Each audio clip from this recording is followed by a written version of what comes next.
Chapter 13. Put the pressure on yourself. Thomas Edison wrote, "The first requisite for success is the ability to apply your physical and mental energies to one problem incessantly without growing weary." The world is full of people who are waiting for someone to come along and motivate them to be the kind of people they wish they could be. The problem is that no one is coming to the rescue. These people are waiting for a bus on a street where no buses pass. If they don't take charge of their lives and put the pressure on themselves, they can end up waiting forever. And that is what most people do. Only about 2% of people can work entirely without supervision. We call these people leaders. This is the kind of person you are meant to be, and that you can be if you decide to be. To reach your full potential, you must form the habit of putting the pressure on yourself and not waiting for someone else to come along and do it for you. You must choose your own frogs and then make yourself eat them in their order of importance. Lead the field. See yourself as a role model. Raise the bar on yourself. The standards you set for your own work and behavior should be higher than anyone else could set for you. Make a game of starting a little earlier, working a little harder, and staying a little later. Always look for ways to go the extra mile and do more than you are paid for. Your self-esteem has been defined by psychologist Nathaniel Branden as the reputation you have with yourself. You build up or pull down your reputation with yourself with everything that you do or fail to do. The good news is that you feel better about yourself whenever you push yourself to do your best. You increase your self-esteem whenever you go beyond the point where the average person would normally quit. Create imaginary deadlines. One of the best ways for you to overcome procrastination and get more things done faster is by working as though you only had one day to get your most important jobs done. Imagine each day that you have just received an emergency message and that you will have to leave town tomorrow for a month. If you had to leave town for a month, what would you make absolutely sure that you got done before you left? Whatever your answer, go to work on that task right now. Another way to put pressure on yourself is to imagine that you have just received an all-expenses-paid vacation at a beautiful resort as a prize, but you'll have to leave tomorrow morning on the vacation or it will be given to someone else. What would you be determined to finish before you left so that you could take that vacation? Whatever it is, start on that one job immediately.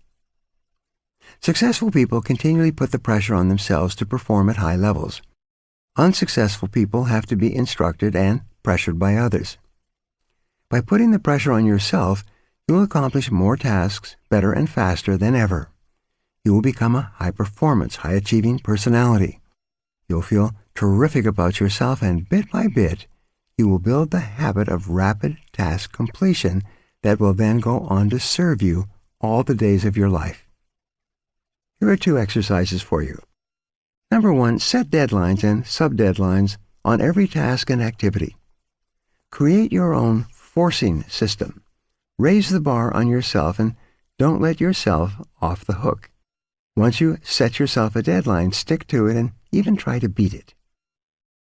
Number 2, write out every step of a major job or project before you begin.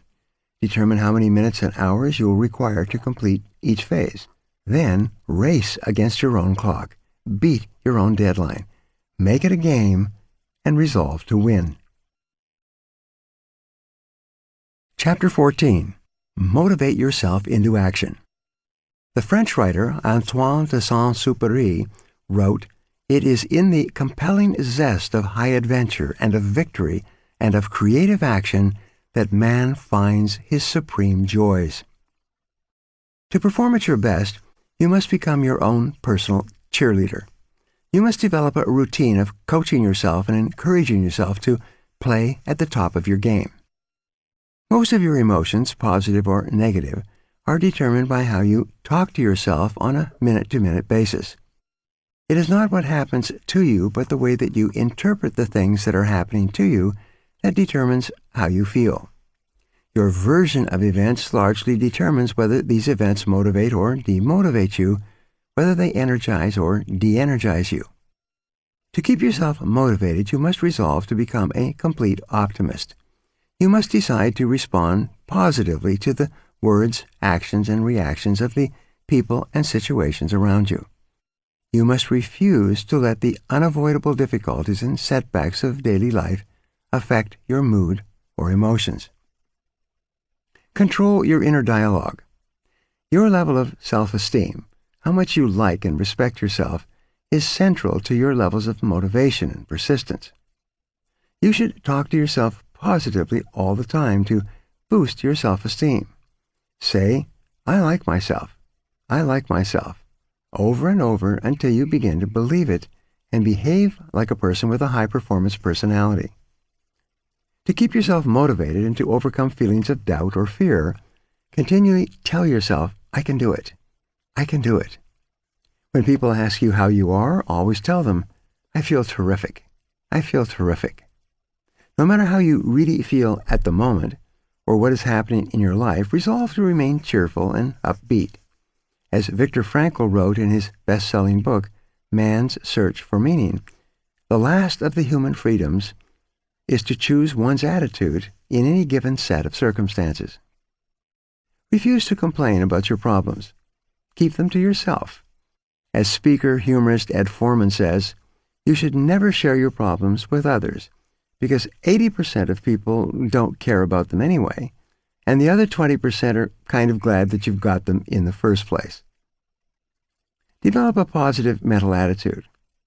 In Martin Seligman's 22-year study at the University of Pennsylvania, summarized in his book, Learned Optimism, he determined that optimism is the most important quality you can develop for personal and professional success and happiness. Optimistic people seem to be more effective in almost every area of life. It turns out that optimists have 4 special behaviors, all learned through practice and repetition. First, optimists look for the good in every situation. No matter what goes wrong, they always look for something good or beneficial, and not surprisingly, they always seem to find it. Second, optimists always seek the valuable lesson in every setback or difficulty. They believe that difficulties come not to obstruct, but to instruct. They believe that each setback or obstacle contains a valuable lesson that they can learn and grow from, and they are determined to find it. Third, optimists always look for the solution to every problem. Instead of blaming or complaining when things go wrong, they become action-oriented. They ask questions like, "What's the solution? What can we do now? What's the next step?" And fourth, optimists think and talk continually about their goals. They think about what they want and how to get it. They think and talk about the future and where they're going rather than the past and where they came from. They're always looking forward rather than backward. When you continually visualize your goals and ideals and talk to yourself in a positive way, you feel more focused and energized. You feel more confident and creative. You experience a greater sense of control and personal power. And the more positive and motivated you feel, the more eager you will be to get started, and the more determined you will be to keep going. Now here are 2 exercises for you. Number 1, control your thoughts. Remember, you become what you think about most of the time. Be sure that you are thinking and talking about the things you want rather than the things that you don't want. Number 2, keep your mind positive by accepting complete responsibility for yourself and for everything that happens to you. Refuse to criticize others, complain, or blame others for anything. Resolve to make progress rather than excuses. Keep your thoughts and your energy focused forward on what you can do right now to improve your life, and let the rest go. Chapter 15. Technology is a terrible master. Mohandas Gandhi said, "There is more to life than just increasing its speed." Technology can be your best friend or your worst enemy. Technology becomes the enemy when we give in to an obsessive need to communicate continually. This compulsion to stay plugged in leaves us all psychologically breathless. We have no time to stop, smell the roses, and collect our thoughts. You have a choice. The key is to keep your relationship with technology under control. Bill Gross, who managed more than $600 billion in fixed income funds and bonds when he was with PIMCO, is famous for exercising regularly and meditating daily to keep centered while using no technology at all. Despite turning off all his devices, he never misses an important message. For you to stay calm, clear-headed, and capable of performing at your best, detach on a regular basis from the technology that overwhelms you. A researcher who asked a group of CEOs and entrepreneurs to unplug from technology found that they had improved memory, deeper relationships, better sleep, and a greater likelihood of making life-transforming decisions. When people are too plugged in, communications technology quickly becomes a destructive addiction. People wake up in the morning and obsessively check all their phone notifications before leaving their beds. They then race to their computers for yet more typing before even eating breakfast, drinking water, or brushing their teeth. People are now checking their smartphones about 46 times each day, according to one study, and about 85 times a day, according to another study, which found that people were accessing their phones twice as often as they thought. Don't become addicted. In Washington not long ago, I was at a business luncheon with a room full of high-level executives. Prior to the beginning of the luncheon, one of the organizers stood up and said a short grace. All the executives bowed their heads. When the grace was over, the luncheon began. However, at my table, 4 or 5 of the 8 people seemed to have been greatly affected by the prayer. They kept their heads down and their hands on their laps even when the food was served. They seemed to be lost in deep thought over the profound questions of the day talked about in the grace. Then I realized that they were not praying at all. They were all intensely focused on their smartphones, sending and receiving emails, typing like frantic teenagers playing video games. They were all lost to the world around them, drowning in a deep sink full of information exchange. Take back your time. One of my clients found himself bound and chained to his computer, receiving and responding to emails several hours each day. The more time he spent at his computer, the fewer of his other important tasks he was able to get done. The stress caused by these undone tasks, building up like an avalanche overhang, started to affect his personality, his health, and his sleeping habits. We taught him about the 80-20 rule and how it applied to emails. He then deleted and unsubscribed from the 80% of his emails that had little or no value. Of the remaining 20%, only 4% required immediate responses. The other 16% could be transferred to an action folder to be worked on later. Refuse to be a slave. Unchain yourself from your computer. Unsubscribe from all unwanted newsletters or emails of any kind. Set up an autoresponder that says, "I check my email only twice per day. I will reply as soon as possible. If this is an emergency, phone this number."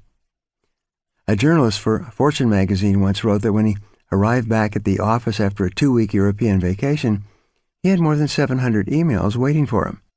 He realized it would take him a week to get through them all before starting on important projects. So for the first time in his life, he took a deep breath and punched the delete all button, erasing those 700 emails forever. He then got busy with the projects that were really important to him and his company. His explanation was simple. He said, "I realize that just because someone sends me an email, it does not mean that they own a piece of my life. Although not many people would delete their entire inbox, you can definitely delete and ignore more emails than you do right now. Empower yourself to remove all emails that don't relate to important goals and relationships." Someone will tell you. People often ask me at my seminars, "But don't you have to stay plugged into technology to keep current with the news?" I tell them, if it's really important, someone will tell you. Many people unplug from the news, and surprisingly enough, they remain well-informed on most important subjects. You should do the same. Here are 2 exercises for you. Number 1, resolve today to create zones of silence throughout your day-to-day activities. Turn off your computer and your smartphone for 1 hour in the morning and 1 hour in the afternoon. You will be amazed at what happens. Nothing. Resolve to unplug from technology for 1 full day each week. By the end of your digital detox, your mind will be calm and clear. When your mental batteries have time to recharge, you will be much more effective at eating frogs. Chapter 16. Technology is a wonderful servant. But as Melinda Gates said, technology is just a tool. You must discipline yourself to treat technology as a servant, not as a master. The purpose of technology is to make your life smoother and easier, not to create complexity, confusion, and stress. Usually, to get more done of higher value, you have to stop doing things of lower value. Keep asking yourself, what's important here? What is most important for you to accomplish at work? What is important in your personal life? If you could only do 1 or 2 of the activities available to you, which ones would they be? Use your technological tools to regularly remind yourself of what is most important and protect yourself from what is least important. Technology can be a simple way to get control of your communications, your time, and even your emotions. Take control of your communications. Clear your digital workspace as you would your physical desk. Clear every program not needed for the task at hand. Block the websites that distract you the most. Make sure that only the communication channels you need to complete your task are open. Most tasks require some communication, but having 10 different ways to communicate is overkill. Once only relevant information is visible on your screen, arrange your windows for perfect workflow. Show your smartphone who's boss by disabling all notifications, both audio and visual.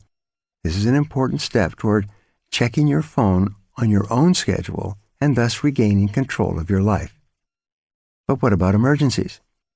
Workers with responsibility for young children, elderly parents, or disabled relatives may find that unplugging from technology or disabling notifications is simply not an option. What if their elderly parent slips in the bath or their young child has an emergency at daycare? This is an absolutely valid concern. The solution, however, is not to be available to everyone at all times. Rather, create a phone number, an email address, or another communication channel that only the caretaker of your loved one knows about. Leave that channel open and reserve it for emergencies. If you desire, you can do this for your work life as well. Give your boss or key clients a way to reach you that no one else has. You could also program your email manager to automatically sort emails from your most important work relationships into a Read First folder.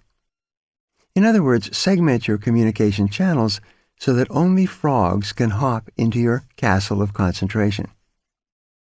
Take control of your time. Your calendar makes a wonderful servant but a terrible master. Never automatically click Accept on a digital invitation. Ask yourself if the invitation really fits your priorities before pressing the button. Schedule large blocks of time for task completion into your calendar as if they were appointments. Be so aggressive about it that when people look at your calendar, they will see only a tiny slice of free time. This will impress them and motivate them to schedule shorter meetings. Your digital to-do list, otherwise known as task management software, is a powerful tool for taking control of your time. It has all the positives of a paper to-do list plus a few additional features. Digital to-do lists allow you to transfer items to another person's to-do list at the click of a button. This can help you delegate more efficiently, but make sure that you accept only those tasks that are in line with your priorities. A digital to-do list can also be programmed to remind you relentlessly about your most important tasks. Take control of your emotions using technology. Many people fail to make technology their servant because they fear learning new skills. This fear can be mastered. Refuse to let it hold you back.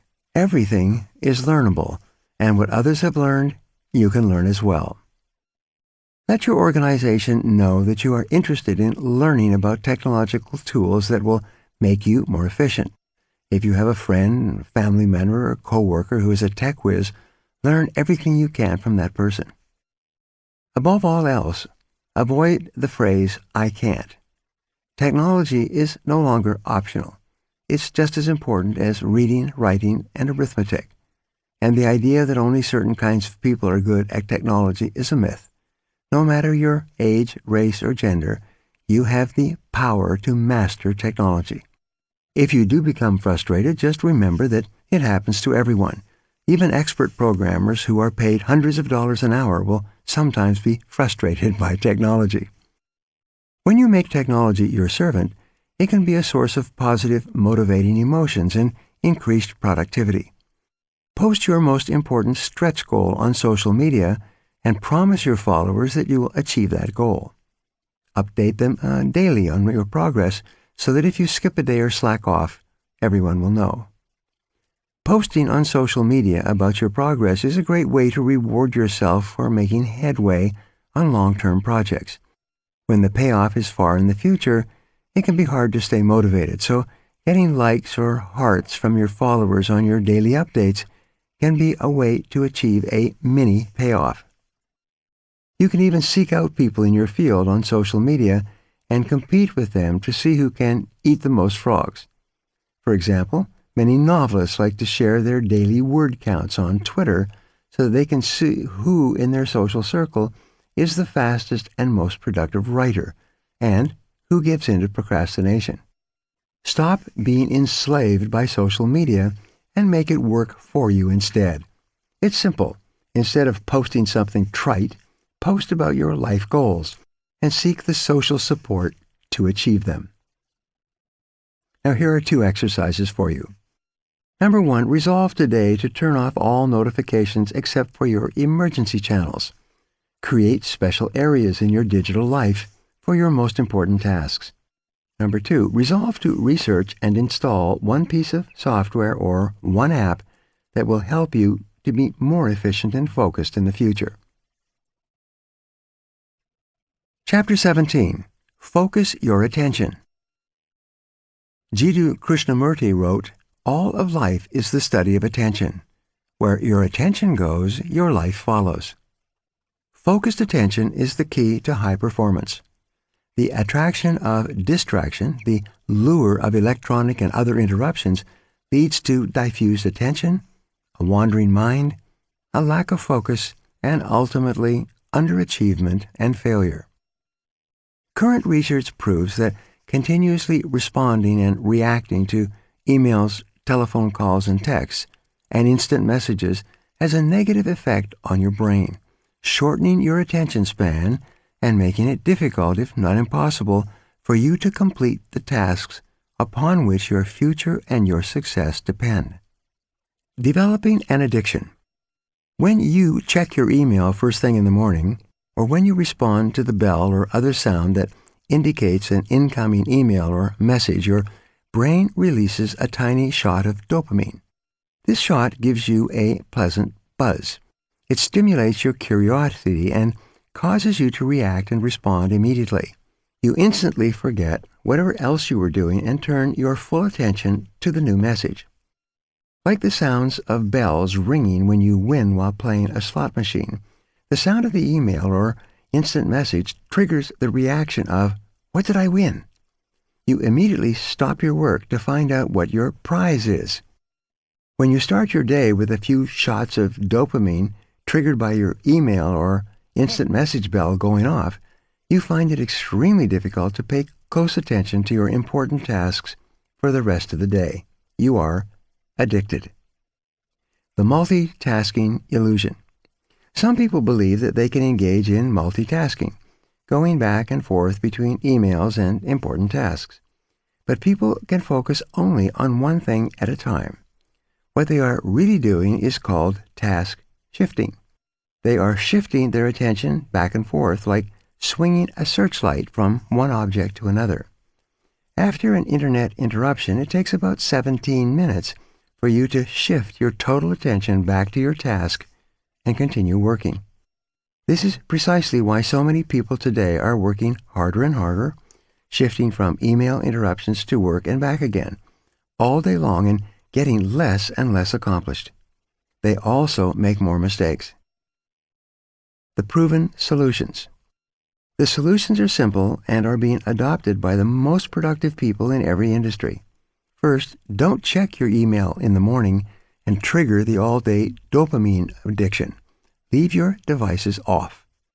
Second, if you must check your email for any reason, get in and out fast, and then get back to work. Turn off the sound on your computer and put your phone on vibrate. Stop the stimulations that trigger the flow of dopamine and which lead to continuous interruptions. Finally, resolve to check your email only twice a day, at 11 a.m. and 3 p.m., and then turn it off again each time. Provide a telephone number where someone can reach you in an emergency. Whenever you're in a meeting with one or more people, follow the same protocol. Leave electronic devices off. Never insult the persons you are meeting with by working on your laptop or answering your phone while they're talking to you or expecting to hear you talk. Pay 100% attention to the other people. This applies at home as well. Double your productivity. Here's a simple way to double your productivity. First, plan each day in advance. Select your most important task, and then start on that task first thing before you do anything else. Second, work non-stop for 90 minutes with no diversion or distraction, and then give yourself a 15-minute break. Third, start again and work another 90 minutes flat out. Finally, after this 3-hour work period, you can then reward yourself with a shot of dopamine by checking your email. When you develop the habit of completing 3 hours of important work each morning first thing, you will both double your productivity and break yourself of the habit of checking your email all day long. You will regain full control of your life.